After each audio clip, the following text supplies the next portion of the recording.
আসসালামু আলাইকুম। আমি শিক্ষা সপ্তম ভাটারা ইউনিভার্সিটি স্কুলের সহকারী শিক্ষিকা। প্রিয় শিক্ষার্থীবৃন্দ, আজকে আমি তোমাদের শিখাবো ষষ্ঠ শ্রেণীর বিজ্ঞান বইয়ের ষষ্ঠ অধ্যায় সংবেদী অঙ্গ। সংবেদী অঙ্গ অধ্যায়ের তৃতীয় এবং চতুর্থ টপিক, সেটা হচ্ছে নাক এবং জিহ্বা। আমরা নাক এবং জিহ্বায় যাওয়ার আগে আমরা জেনে নেব সংবেদী অঙ্গ কি। সংবেদী অঙ্গ বলতে আমরা মূলত বুঝি এমন ধরনের অঙ্গ যেগুলো আমাদের দেহের ভিতরের এবং বাইরের মধ্যে সামঞ্জস্য রক্ষা করে অথবা ভারসাম্য রক্ষা করে। তার মানে কিভাবে হলো, আমরা বাহিরের যে কোনো অনুভূতি আমরা সংবেদী অঙ্গের মাধ্যমে আমাদের মস্তিষ্কে পৌঁছাবে এবং মস্তিষ্কে পৌঁছানোর পরে আমাদের সেই অঙ্গগুলো বুঝতে পারবে যে আমরা চারপাশে কি দেখছি। এবং সংবেদী অঙ্গ আমাদের যে কাজগুলো করে সেগুলো হচ্ছে ঘ্রাণ নেওয়া, দেখা, মানে পারিপার্শ্বিক যেগুলো আমরা করে থাকি সবগুলি মূলত আমাদের সংবেদী অঙ্গের মাধ্যমে হয়ে থাকে। সংবেদী অঙ্গ হচ্ছে 5টি: নাক, চোখ, কান, জিহ্বা এবং ত্বক। নাক, চোখ, কান, জিহ্বা এবং ত্বক। আজকে আমি তোমাদের সেই নাক এবং জিহ্বা নিয়ে আলোচনা করব। দেখো, সংবেদী অঙ্গের মধ্যে খুব প্রধান একটি অঙ্গ হচ্ছে নাক।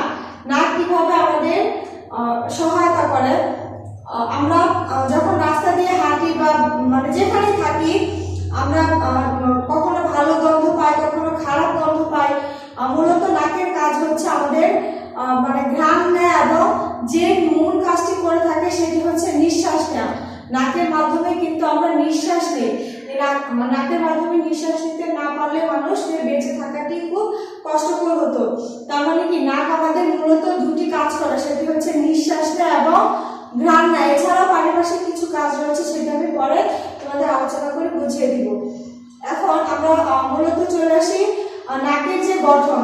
নাক তো কাজ করে, আমরা আমাদের সকল প্রাণীরই মোটামুটি মানে যারা আমরা চোখে দেখতে পাই, যেসব প্রাণীর সরাসরি আমাদের সামনে আমরা নাক যেসব প্রাণী দেখতে পাই সেগুলো নাকের অন্তর্গঠন সব প্রাণীর একরকম নয়। কিন্তু আমরা যে মানুষ, আমাদের নাকের অন্তর্গঠন সবারই মোটামুটি একই রকম। এখন সেই নাক কিভাবে কাজ করে আমরা এখন সেটা নিয়ে আলোচনা করব। নাকের মূলত দুটি অংশ রয়েছে, একটি হচ্ছে নাসারন্ধ্র আর একটি হচ্ছে নাসাপথ। নাকের হচ্ছে দুটি অংশ, একটি নাসারন্ধ্র এবং আরেকটি হচ্ছে নাসাপথ। নাসারন্ধ্র মূলত আমাদের নাকের রন্ধ্র বলতে বোঝায় সরু বা রাস্তা। রন্ধ্র বলতে বোঝায় মানে যে মানে একটি ছিদ্র, রাস্তা অথবা ছিদ্র। নাসারন্ধ্র বলতে বোঝায় যে ছিদ্র দিয়ে আমাদের দেহের ভিতরে বাতাস প্রবেশ করে অথবা বাতাস বের হয়, সেই ছিদ্রটি হচ্ছে আমাদের নাসারন্ধ্র। তার মানে এক কথা আমরা বলতে পারি যে ছিদ্র দিয়ে আমাদের দেহের ভিতরে বাতাস প্রবেশ করে বা নিঃশ্বাস নিতে পারি আমরা, সেটি হচ্ছে নাসারন্ধ্র। এখন আমরা চলে আসবো নাসাপথে। নাসাপথের গঠন কিন্তু আমরা নাসারন্ধ্রের মতো এক কথায় দিতে পারবো না। আমরা আমাদের নাকটি বাইরে থেকে যেরকম দেখতে পারি, কিন্তু নাকের ভিতরের বাহ্যিক গঠনটা ওইরকমই হয়, কিন্তু কিছুটা ভিতরের গঠন এখানে দিয়ে দেওয়া আছে, যেগুলো সম্পর্কে আমরা আগে কখনোই পরিচিত ছিলাম না। আমরা শুধু বাইরের গঠনটি দেখি, তার মধ্যে মেইন গঠনটি হচ্ছে নাক। নাক আমরা বাইরে থেকে যেভাবে দেখি সেটি হচ্ছে ত্রিকোণাকার, কিন্তু ভিতরের গঠনটি সম্পর্কে আমরা এখন দেখবো। নাসাপথের যে অবস্থান, সেই অবস্থানটি সম্পর্কে বলতে গেলে আমাদের প্রথমে বলতে হবে নাসারন্ধ্র, মানে যে জায়গাটি দিয়ে বাতাস প্রবেশ করে। নাসারন্ধ্র থেকে গলবিল পর্যন্ত, মানে হচ্ছে আমাদের একদম জিহ্বার শেষ যে মানে গলবিলের শেষের প্রান্ত, সেটি হচ্ছে গলবিল। গলার পেছনের ভাগ বা গলবিল পর্যন্ত বিস্তৃত হচ্ছে আমাদের নাসাপথ। এখন এই নাসাপথটি আমরা তখন অবস্থান করলাম যে নাসারন্ধ্র থেকে গলার পেছনের ভাগ পর্যন্ত যে মানে অবস্থান, সেটি হচ্ছে আমাদের নাসাপথ। এখন আমরা নাসাপথের গঠনটি দেখব। নাসাপথের যে গহ্বরটি সেটি হচ্ছে ত্রিকোণাকার। আমরা মূলত নাকের গঠন দেখে বুঝতে পারবো নাক হচ্ছে ত্রিকোণাকার। দুই হচ্ছে নাকের সামনের ভাগ লোম দিয়ে আবৃত। এটা মোটামুটি আমরা সবাই নিজেরটা নিজে ফিল করতে পারি যে নাকের সামনের ভাগ লোম দিয়ে আবৃত, পেছনের ভাগ পাতলা আবরণী ঝিল্লি দ্বারা আবৃত। এটা আমরা দেখতে পাই না, কিন্তু আমাদের নাকের পেছনের ভাগটা এরকমই হয়। এবং চতুর্থ হচ্ছে সূক্ষ্ম রক্ত নালিকা থাকে, যা অসংখ্য ঘ্রাণকোষের সাহায্যে সাথে সংযোগ রক্ষা করে। সূক্ষ্ম রক্ত নালিকা থাকে, আমাদের নাকের ভেতরে খুব সূক্ষ্ম সূক্ষ্ম রক্ত নালিকা থাকবে, যা অসংখ্য ঘ্রাণকোষের সাথে সংযোগ রক্ষা করবে, এবং যে নালিকাগুলোর সাহায্যে আমরা ঘ্রাণ পাবো। যেরকম আমরা যখন রাস্তা দিয়ে হেঁটে যাই, আমরা যখন একটি খারাপ গন্ধ বা একটি দুর্গন্ধ বুঝতে পারি, তখন আমরা কি করি, কাপড়, রুমাল বা টিস্যু দিয়ে আমরা নাক চেপে ধরি। আর যখন একটি ভালো ঘ্রাণ পাই, যেরকম ধরো আমরা ফুলের ঘ্রাণ বোঝাতে পারি বা যে কোনো ধরনের ভালো ঘ্রাণ পাই, কিন্তু সেটা কিন্তু আমাদের কাছে অস্বস্তিকর মনে হয় না। কেন মনে হয় না? সেটা ভালো ঘ্রাণ হোক আর খারাপ ঘ্রাণ হোক, দুটাই আমাদের নাক সমানভাবে গ্রহণ করে, এবং সেটা যখন আমাদের ব্রেনে যায়, আমাদের ব্রেন বা মস্তিষ্ক সেটা আমাদের কাছে আবার সাড়া পাঠায় যে এই গন্ধটি হচ্ছে ভালো আর এটি হচ্ছে খারাপ। তখনই আমরা বুঝতে পারি যে এটি হচ্ছে খারাপ গন্ধ, এবং তখনই আমরা কাপড় দিয়ে নাক ধরি। এবং যখন ভালো গন্ধ হয়, তখন আমাদের ওরকম অস্বস্তি বোধ হয় না। তাহলে এগুলোর জন্য যেটি কাজ করে সেটি হচ্ছে এক ধরনের সূক্ষ্ম রক্ত নালিকা। মোটামুটি নাক সম্পর্কে এতটুকু জানলে যথেষ্ট। নাকের দুইটি অংশ, নাসারন্ধ্র এবং নাসাপথ। আর নাসাপথের মধ্যে আবার চারটি ভাগ রয়েছে, চারটি কাজ। এই নাসারন্ধ্রের গঠন বা কাজ হচ্ছে এই চারটি। এখন দেখো, এখানে আমি একটি চিত্র দিয়ে দিয়েছি। এটা হচ্ছে আমাদের নাকের অন্তর্গঠন। এটা হচ্ছে ঊর্ধ্বষ্ট কি উপরের ঠোঁট, এখানে হচ্ছে দাঁত, আর এটা হচ্ছে ঘ্রাণ সংবেদন স্নায়ু। যদিও চিত্রটি একটু জটিল মনে হতে পারে, কিন্তু মূলত আমাদের নাকের গঠনটা এরকমই। আর আমরা যার যার নিজেদের গঠনটা দিয়ে আমরা সহজে বুঝতে পারি যে নাক হচ্ছে ত্রিকোণাকার। তাহলে আমরা নাকের কাজ এবং গঠন মোটামুটি পড়ে নিলাম, যে নাক আমাদের কি কি কাজ করে। তাহলে তোমরা বুঝতে পারছো যে আমাদের জীবনে নাক অনেক গুরুত্বপূর্ণ একটি বিষয়, শ্বাস নেওয়ার জন্য এবং ঘ্রাণ নেওয়ার জন্য। নাক একটি গুরুত্বপূর্ণ বিষয়। এখন যেহেতু এটি আমাদের শরীরের একটি গুরুত্বপূর্ণ পার্ট, অবশ্যই আমাদেরকে এটি সঠিক যত্ন করতে হবে। এখন আমরা এটি কিভাবে যত্ন করব?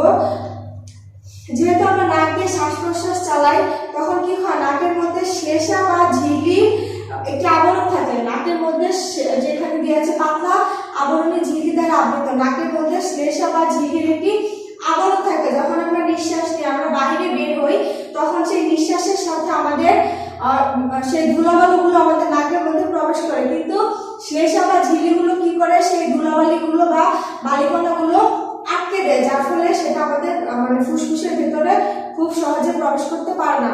তাহলে যেহেতু আমাদের শ্লেষ্মা বা ঝিল্লির মধ্যে ধুলাবালিগুলো আটকে থাকে, তার মানে কি আমাদের নিয়মিত নাক পরিষ্কার করতে হবে। বিশেষ করে শিশুদের ক্ষেত্রে এটা জমে থাকে, আর বড়রা যেহেতু নিজেদের প্রতি কেয়ারফুলি, তারা মোটামুটি পরিষ্কার করে থাকে, কিন্তু শিশুদের ক্ষেত্রে আমাদের বেশি যত্নশীল হতে হবে নাক পরিষ্কার করার জন্য।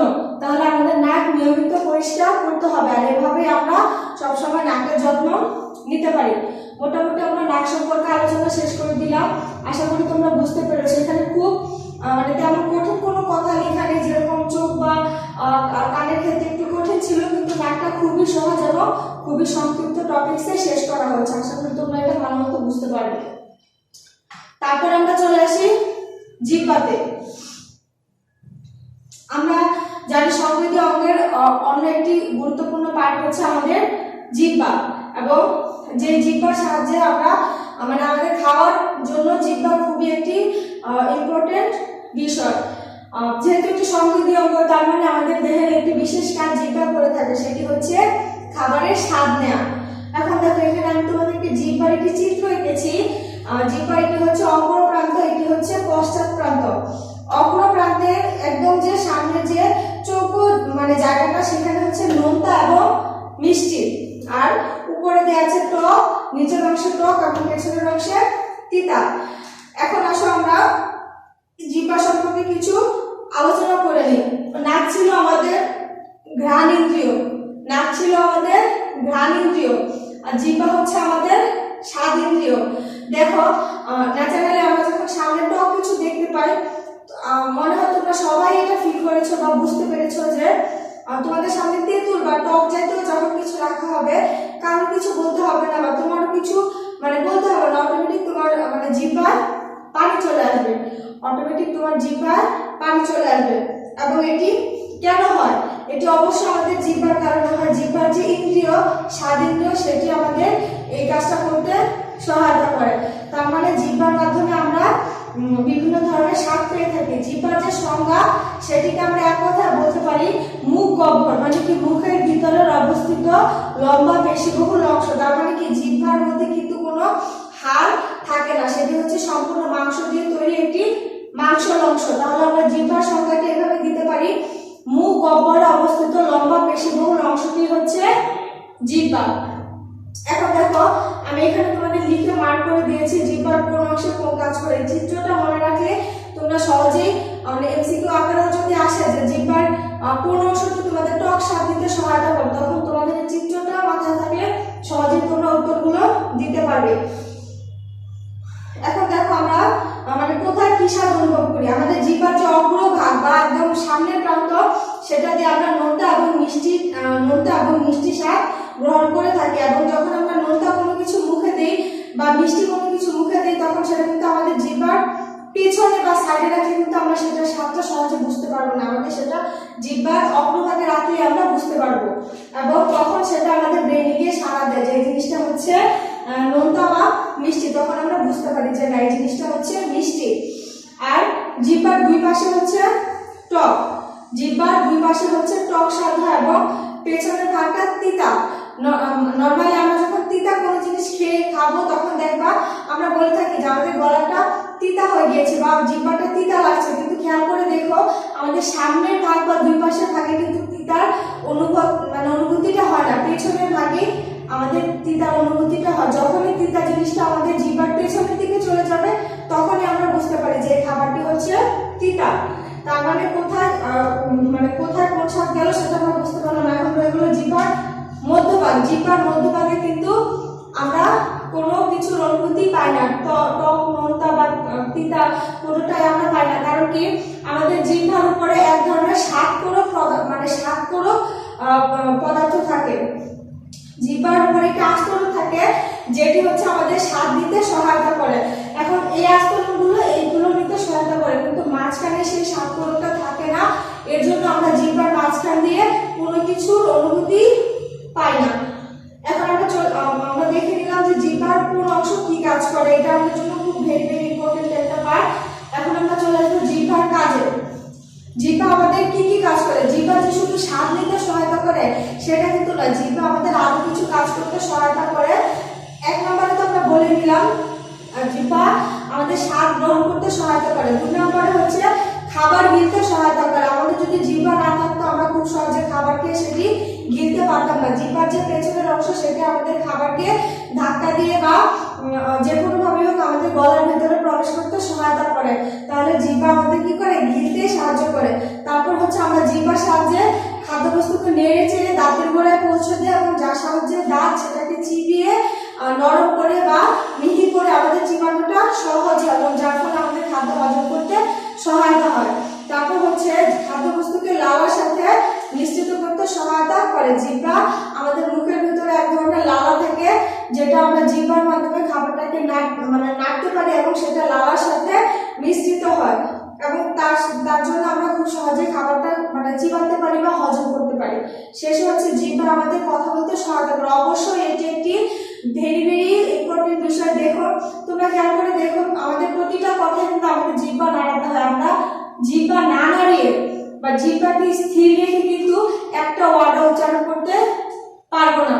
আমরা জিহ্বাকে না নাড়িয়ে একটা ওয়ার্ড উচ্চারণ করতে পারবো না। তার মানে শেষ কথাটি ভেরি ইম্পর্টেন্ট একটি বিষয়, সেটি হচ্ছে জিহ্বা আমাদের কথা বলতে সহায়তা করে। জিহ্বা না থাকলে আমরা কথাই বলতে পারতাম না।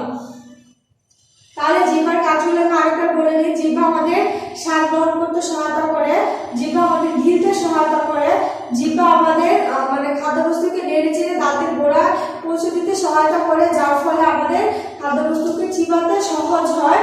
জিহ্বা আমাদের লালার সাথে খাদ্যবস্তুকে মিশাতে সহায়তা করে, এবং সর্বশেষ হচ্ছে জিহ্বা আমাদের কথা বলতে সহায়তা করে। আমাদের জিহ্বার 5টি কাজ এখানে দেওয়া আছে, এই 5টি কাজই হচ্ছে জিহ্বা মূলত করে থাকে। 3 নম্বরে হচ্ছে জিহ্বার যত্ন। যেহেতু আমরা প্রতিনিয়ত খাবার খাচ্ছি, মানুষ খেয়ে বেঁচে থাকে, আমাদের খেতে হচ্ছে প্রতিনিয়ত, আমাদের খাবার একটার পর একটা মানুষ খেয়ে যাচ্ছে, যেহেতু জিহ্বা সবসময় কাজ করতে প্রস্তুত বা কাজ করে যাচ্ছে, তার মানে কি এটা যত্নটা আমাদেরকে যথাযথভাবে নিতে হবে। যেমন আমরা কি কি যত্ন করতে হবে, যেমন আমরা যখন দাঁত ব্রাশ করব তখন দাঁত ব্রাশের সাথে সাথে কিন্তু আমাদের জিহ্বাটাও পরিষ্কার করতে হবে। তারপর হচ্ছে শিশুদের জিহ্বা নিয়মিত পরিষ্কার করতে হবে, তা না হলে কিন্তু ছত্রাকের আক্রমণ ঘটবে। তারপর হচ্ছে অনেক রোগের কারণে জিহ্বার উপর সাদা বা হলদে পর্দা পড়ে, মূলত যখন জ্বর হয় তখন এটি হয়, এবং এ সময় লবণ গুলে গরম পানি দিয়ে কুলকুচি করলে সেটা কমে যায়। তারপরে হচ্ছে ছোটদের জিহ্বা নিয়মিত পরিষ্কার না করলে জিহ্বার উপরে একটি আস্তরণ পড়ে, ছোট ছোট দাগ দেখা যায়, এবং জিহ্বা কিন্তু ঘা হয়। মুখে এবং জিহ্বায় ঘা হলে অতি সত্বর ডাক্তারের সাথে যোগাযোগ করতে হবে। তার মানে আমরা সকাল থেকে রাত পর্যন্ত জিহ্বা দিয়ে সারাক্ষণ খাবার খেয়ে যাচ্ছি, কিন্তু যত্নের ক্ষেত্রে কি হয়, আমাদের বলা হচ্ছে আমরা ব্রাশ কিন্তু যতবার খাবার খাবো ততবার কিন্তু আমরা ব্রাশ করি না, মূলত সকালে এবং রাতে করি। তার মানে কি সারাদিন যেহেতু আমরা খাওয়ার কাজে জিহ্বাকে ব্যবহার করছি, সকালে এবং রাতে দুইবার ব্রাশ করার সময় অবশ্যই আমাদেরকে জিহ্বার যত্নটা সুন্দরভাবে নিতে হবে। এবং যারা ছোট শিশু বা বাচ্চারা রয়েছে তাদের ক্ষেত্রে বেশি সচেতন হতে হবে, না হলে কিন্তু সেখানে ছোট ছোট দাগ হয় বা জিহ্বা বা মুখে ঘা হতে পারে। তাহলে আমরা শেষ করলাম কি জিহ্বার যত্ন। আজকের প্রজেক্টটা মোটামুটি ছোটই ছিল, তোমাদের নাকের দুটো অংশ ছিল এবং জিহ্বার মূলত মানে অবস্থানটা হচ্ছে কোথায় কোন ধরনের স্বাদ আমরা নিতে পারি, কাজ এবং যত্ন। আজকে আমি এখানেই শেষ করব, তোমরা এগুলোই বাসায় ভালো মতো পড়বে। আশা করি তোমাদের কোনো সমস্যা হবে না, আমি সুন্দর করে তোমাদেরকে বুঝিয়ে দিয়েছি। আজকে এ পর্যন্তই, ধন্যবাদ সবাইকে।